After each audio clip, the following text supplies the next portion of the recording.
जो मामले थे उन पर कार्रवाई हो, इसको लेकर आज अनशन रखा है और मैं उम्मीद करता हूं कि कार्रवाई होगी। जहां तक देश में जहां भाजपा की सरकार है, चाहे वो आज कर्नाटक में सरकार हो, सब लोग जानते हैं कि वो 40% की सरकार है, कमीशन की सरकार है, और हम लगातार उनकी आलोचना भी कर रहे हैं। और मुझे पूरा विश्वास है कि जनता हमारी बातों को विश्वास कर भाजपा को वहां से सत्ता के बाहर कर देगी। जहां वो शासन कर रहे हैं, मैं खुद कई मरतबा गया हूं भाजपा शासित प्रदेशों में, वहां जाके हमने बात को रखा है। और जब चाहे हिमाचल हो, चाहे उत्तर प्रदेश हो, चाहे गुजरात हो, जहां भी हम गए हैं, हमने भाजपा के करप्शन को, स्कैंडल्स को उजागर करने का काम किया है। और इसी काम को हम राजस्थान में करना चाहते हैं कि जब भाजपा का शासन था तो बहुत करप्शन हुआ था, जिम्मेदार उन स्पेसिफिक जो हमने उजागर किए थे मामले, उस पर कार्रवाई हुई नहीं। इसको लेकर आज मैंने अनशन किया था और मैं उम्मीद करता हूं कि करप्शन के विरुद्ध, भ्रष्टाचार के विरुद्ध जो दीमक की तरह देश को खोखला कर रही है, इस इश्यू को लेकर आज मैंने अनशन किया। और मैं समझता हूं देश भर में हमारी जो मुहिम है कि करप्शन के खिलाफ हम लोग कार्रवाई करें, इसको आज और गति मिलेगी। इस उद्देश्य को लेकर आज मैंने एक अनशन रखा था। बहुत सारे लोगों ने यहाँ पर आकर उसका समर्थन किया, उन सबका मैं आभारी हूं। पायलट साहब, पार्टी इस अनशन को पार्टी विरोधी गतिविधि बताया गया है। पायलट साहब, राहुल जी ने, कांग्रेस पार्टी ने पार्लियामेंट के अंदर और पार्लियामेंट के बाहर, और मैं कहता हूं न सिर्फ कांग्रेस ने, तमाम विपक्षी पार्टियों ने एकजुटता दिखाई है। किस मुद्दे पर दिखाई है? करप्शन के मुद्दे पर। आर्थिक जो गड़बड़ियां हुई हैं और बड़े पैमाने पर हुई हैं, उनके विरुद्ध पूरा विपक्ष एक हुआ है। और हम करप्शन को लेकर बड़े गंभीर हैं, ये बात हम सब जानते हैं। और उसी करप्शन को इश्यू को लेकर मैंने अपनी बात को रखा था। अगर कोई बात संगठन की होती तो निश्चित रूप से मैं सेकेंडरी प्लेटफॉर्म पर करता, लेकिन सरकार से संबंधित मामला था और मैंने आग्रह किया, लिखित रूप से 1 साल से पहले मैंने आग्रह किया था। अब समय जब 6-7 महीने का रह गया है, इसको लेकर मैंने मांग रखी थी। मैं समझता हूं करप्शन पर हमारी जीरो टॉलरेंस की पॉलिसी है, उस पर हमें कार्रवाई करनी चाहिए। करप्शन के खिलाफ पूरा देश है, न सिर्फ विपक्ष, लेकिन तमाम विपक्षी पार्टियां और कांग्रेस और हम सब लोग मिलकर इसके खिलाफ संघर्ष करते हैं। सचिन, क्यों इसको एंटी पार्टी गतिविधि क्यों बताया है आपकी पार्टी ने? आज सुबह जानकारी मिली है, इस बारे में कांग्रेस की बात हुई। क्या कांग्रेस अध्यक्ष में आपकी बात हुई है? क्या प्रियंका जी ने आपसे बात की है? क्या आपको प्रियंका जी ने बात की है? 20-22 सालों से जब भी मुझे दायित्व दिया गया, पार्टी की जिम्मेदारियां दी गई और हमारा मुख्य विपक्षी दल भाजपा, खासकर उत्तर भारत में, राजस्थान में, हर मोर्चे पर जब मैं प्रदेश का अध्यक्ष था तब हमने भाजपा को घेरने का पूरा काम किया।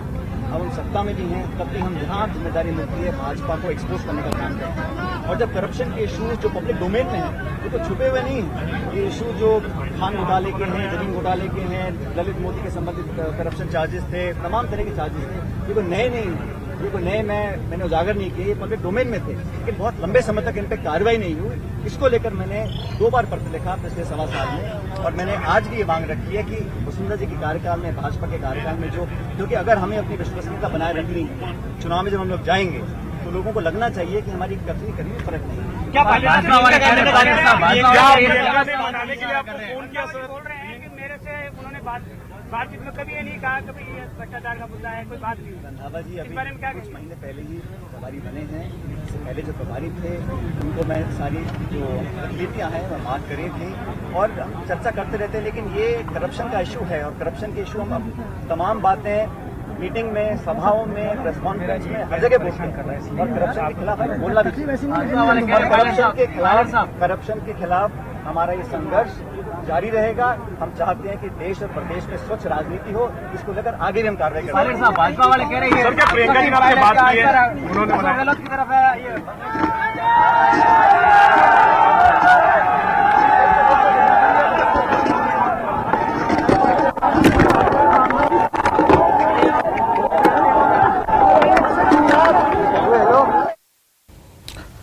और इसी बीच बड़ी खबर है, सचिन पायलट का मौन अनशन खत्म हो गया है। राजधानी जयपुर से इस वक्त की सबसे बड़ी खबर, इसके बाद मीडिया से भी मुखातिब हुए और अपनी बात रखी है। राजधानी जयपुर में सचिन पायलट का धरना अनशन खत्म हो गया है। बड़ी खबर जयपुर से इस वक्त की, जयपुर में सचिन पायलट का धरना खत्म हो गया और सचिन पायलट ने इसके बाद मीडिया से बातचीत की, अपनी बात रखी। शहीद स्मारक पर सचिन पायलट आज एक दिन के धरने पर बैठे थे। सुबह 11 बजे से उनके अनशन की शुरुआत हुई थी। इस दौरान वे मौन रहे। अब आखिरकार मीडिया से मुखातिब हुए तो अपनी बात विस्तार से रखी है। उन्होंने कहा कि ये इश्यूज हम करप्शन को लेकर के हों चाहे दूसरे हो, लगातार उठाते रहेंगे और तमाम मीटिंग्स में, बैठकों में हमने बातें रखी हैं। हालांकि जब उनसे पूछा गया कि आपकी पार्टी ने इसे पार्टी विरोधी गतिविधि करार दिया है तो उन्होंने कहा कि मैं पार्टी के नेताओं से इस पर आगे बात करूंगा। फिलहाल मुझे अभी तक ये जानकारी जरूर मिली है। ये सीधी तस्वीरें हैं गुलाबी नगरी जयपुर की। शहीद स्मारक से सीधी तस्वीरें आप तक पहुंचा रहे हैं। न्यूज 18 राजस्थान पर आप देख पा रहे हैं ये सीधी तस्वीरें। पायलट अपने समर्थकों के साथ अनशन पर थे। अनशन उनका खत्म हो गया। 11 बजे से अनशन की शुरुआत हुई थी। अलग अलग जगहों से पायलट के जो समर्थक हैं उनको बुलाया गया था जयपुर में। वे इकट्ठा हुए। सचिन पायलट अनशन पर बैठे थे। 11 बजे से उनका अनशन शुरू हुआ था और अब उनका जो अनशन है वो खत्म हो गया है। राजधानी जयपुर के शहीद स्मारक से सीधी तस्वीरें आपकी टीवी स्क्रीन पर। सचिन पायलट का अनशन खत्म हो गया। सुबह 11 बजे से सचिन पायलट अनशन पर थे। ये कहा जा रहा है कि सचिन पायलट अपनी सरकार होते हुए अनशन पर बैठे हुए थे। उनका कहना है कि वे बीजेपी सरकार में जो भ्रष्टाचार हुआ था उसके खिलाफ अनशन कर रहे थे। लोगों को आश्वासित किया था कि हम उसके खिलाफ प्रभावशाली कार्रवाई करेंगे। करप्शन के खिलाफ हमारी जीरो टॉलरेंस की पॉलिसी है और मैं चाहता था कि सरकार में रहते हुए कांग्रेस की सरकार में इस पर कार्रवाई हो, पारदर्शी कार्रवाई हो। हम कभी भी प्रतिशोध की भावना से काम नहीं करना चाहते, लेकिन जो स्थापित भ्रष्टाचार हुआ था उस पर हमने अभी तक कार्रवाई नहीं करी। इसको लेकर एक साल से पहले मैंने प्रदेश की सरकार और आदरणीय मुख्यमंत्री जी को लिखित में कहा था। उन्होंने और हमने सबने मिलकर वसुंधरा जी के ऊपर तमाम बहुत सारे आरोप हैं। तो सचिन पायलट का अनशन खत्म हो गया। उन्होंने कहा कि वसुंधरा सरकार के समय जितना भी भ्रष्टाचार हुआ हम चाहते थे कि उस पर कार्रवाई हो, लेकिन हमने अब तक कार्रवाई नहीं की है। सवाल इस बात को लेकर के उठे थे कि क्या पायलट अपनी ही पार्टी, अपनी ही सरकार के खिलाफ ये अनशन कर रहे हैं। हालांकि पार्टी की तरफ से किनारा किया गया, बाकायदा एक प्रेस नोट जारी किया गया था उनके इस अनशन को लेकर के। और इसी बीच दिल्ली से इस वक्त की सबसे बड़ी खबर हम बता रहे हैं, सूत्रों के हवाले से बड़ी जानकारी है। सचिन पायलट के मसले पर आला कमान की नजर है लगातार और आला कमान तमाम परिस्थितियों को देख रहे हैं। कांग्रेस आला कमान सचिन पायलट को लेकर नजर बनाए हुए हैं। दिल्ली से पार्टी जल्द एक स्टेटमेंट जारी कर सकती है जिसमें आपको बता दें कि अगला कदम पार्टी का क्या होगा ये साफ हो सकता है। जयपुर में सचिन पायलट ने आज मौन अनशन किया। मौन अनशन के बाद जब उन्होंने अपना मौन तोड़ा तो तमाम चीजों को लेकर के मीडिया में अपनी बात रखी है। सचिन पायलट के अनशन पर कांग्रेस आला कमान की नजर है। दिल्ली से पार्टी जल्द एक स्टेटमेंट जारी कर सकती है इस पूरे मसले पर। सूत्रों के हवाले से इस वक्त की सबसे बड़ी खबर। हालांकि पहले जयराम रमेश की ओर से एक स्टेटमेंट जारी किया गया था, उसके बाद में खुद जो कांग्रेस के प्रदेश प्रभारी है सुखजिंदर सिंह रंधावा, उनकी तरफ से भी बयान सामने आया था। उन्होंने अपना बयान जारी किया था जिसमें कहा कि सचिन पायलट का जो अनशन है वो पार्टी विरोधी गतिविधि है। साफ तौर पर यह कहा गया था। अब सेंट्रल लीडरशिप इस पर लगातार नजर बनाए हुए हैं इस पूरे प्रकरण को लेकर के। रंधावा कल जब जयपुर लौटेंगे, जयपुर आएंगे, तब बातचीत करेंगे बाकी नेताओं के साथ ही। लेकिन इस वक्त की सबसे बड़ी खबर ये, सूत्रों के हवाले से बड़ी जानकारी सामने आ रही है कि जल्द इस पर एक स्टेटमेंट जारी किया जा सकता है। दिल्ली से पार्टी एक स्टेटमेंट जारी कर सकती है सचिन पायलट के इस पूरे घटनाक्रम को लेकर के। हालांकि सचिन पायलट का यह कहना है कि उनका जो अनशन है वो वसुंधरा सरकार के दौरान हुए भ्रष्टाचार के खिलाफ है। वे चाहते हैं कि उस भ्रष्टाचार के खिलाफ कोई कार्रवाई की जाए, एक्शन लिया जाए और इसी को लेकर के वे अनशन कर रहे थे।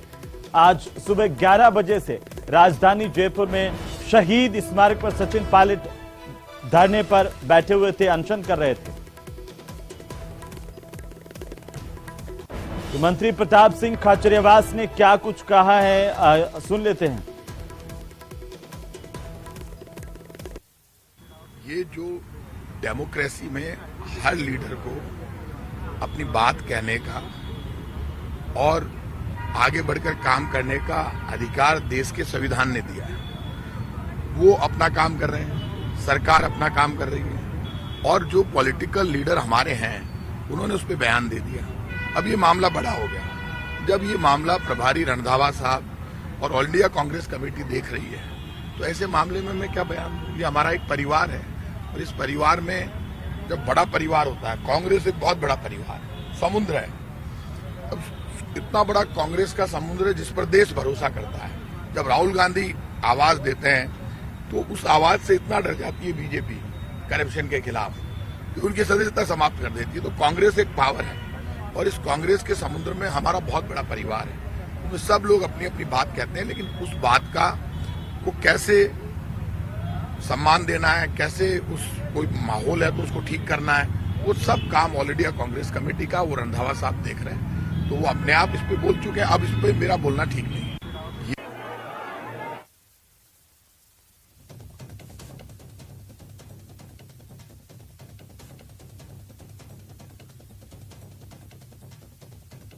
तो सचिन पायलट के मसले को लेकर के जहां एक तरफ आलाकमान की नजर है, वहीं अलग अलग बयानबाजी भी लगातार सामने आ रही है, चाहे वो पक्ष की तरफ से हो चाहे विपक्ष की तरफ से हो। भारतीय जनता पार्टी के नेताओं की तरफ से भी प्रतिक्रिया दी गई है। आचार संहिता आ जाएगी, 6.5 महीने 7 महीने पहले इस प्रकार का आरोप लगाना, मैं उन्हीं से सवाल करता हूं कि उनकी ये चुप्पी क्या सिद्ध करती है, जो उन्होंने 4 साल 4 महीने चुप्पी साधी रखी। अचानक भ्रष्टाचार का ये जिन कहां से ले आए, और उनको मालूम है जो भ्रष्टाचार के आरोप लगा रहे हैं और जिन खनन आवंटन पर आरोप लगा रहे हैं, वो खनन आवंटन तो भाजपा की सरकार के समय में ही रद्द हो गए थे। उसके बाद एक अधिकारियों की कमेटी बनी, कमेटी ने एक एक केस को देखा। मैं समझता हूं कि पूरी जानकारी के साथ वो करते तो अच्छा रहते। मेरे को तो उनमें कोई सत्यता नहीं लगती, हमारा सत्यता भी है, हम भी भ्रष्टाचार के खिलाफ हैं। हमारे प्रधानमंत्री जी भी भ्रष्टाचार को बिल्कुल बर्दाश्त नहीं करते, और भ्रष्टाचारियों के खिलाफ पूरे देश में कार्रवाई चल रही है, जिसके कारण लोग ये कह रहे हैं ईडी और सीबीआई का दुरुपयोग हो रहा है। तो आपकी एसओजी है, आप उप मुख्यमंत्री थे जब एसओजी को देते प्रकरण को, आप क्यों एसीबी देते, सदन में उठाते, ऑन दी रिकॉर्ड लाते, करो। उनका आपका आपस का कांग्रेस का मामला है। वो दरअसल में दोनों गहलोत साहब और पायलट साहब जो हैं एक पद के लिए लड़ रहे हैं। लेकिन बैठ के हमारी बात भी नहीं है। मैं हमेशा उनको कहता हूँ कि आप आइए, क्योंकि ये जो पूर्वी राजस्थान है ये खाली है हमारे लिए भी, और अगर पायलट साहब आ जाते हैं तो आरएलपी और पायलट की पार्टी मिलके राजस्थान में 100+ सीटें जीत सकती है। नौजवान ये चाहता है, गुजर जाट मुस्लिम समीकरण राजस्थान में बन सकता है, शेड्यूल कास्ट आ सकती है, तमाम जातियों के नौजवान नेता राजस्थान में बदलाव चाहते हैं। और पायलट को मेरी यही सलाह है कि उस समय खराब नहीं करें। तो चलिए आगे बढ़ेंगे, और इसी बीच